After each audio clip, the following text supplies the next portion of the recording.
Ever since I started helping people gain the courage to conquer their fears, I've discovered a fascinating pattern in the way people think. You see, when faced with fears, people usually create possibilities based on two deciding factors. The first is the opportunity to gain courage. The second is the opportunity to conform. I've learned that people either prepare themselves to gain the courage to confront what they are afraid of, regardless of how difficult the task may be, or they simply become complacent and ignore the effort required to actually conquer a fear. I recently had this epiphany that many people these days are just merely surviving. They're focused on just getting by. You know what I mean? We're constantly told, be happy with what you have more than others, and you have to save every penny you can. We haven't just limited our endurance to our vocabulary. This has been depicted throughout our history. You see, we as a race are educated throughout our lives based on other people's experiences.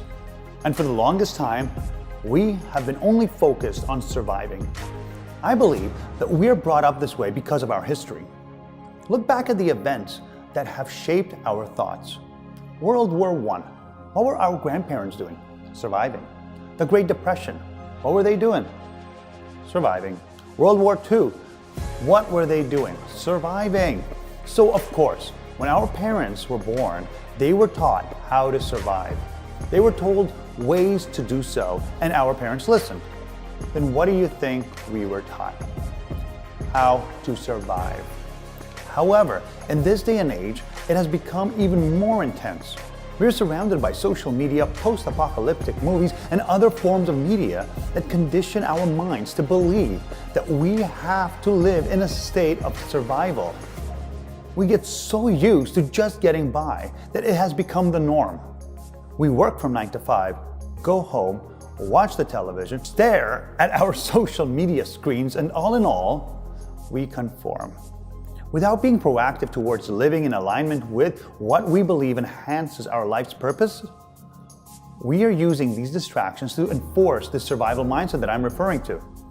It's scary to think that through all these distractions, we're forgetting about the most important thing: life. A wise man once said, "The purpose of life is to live, period. How you live, why you live, where to live, when to live the most, and who to live with. These are the decisions that you make as you go." To be honest, I couldn't agree more. You see, fear is the underlying truth to the survival mindset. However, there is another way to look at life. I'd like to invite you to download the Fearless Mindset exercise in the link below to gain the courage today in order to start conquering your fears tomorrow.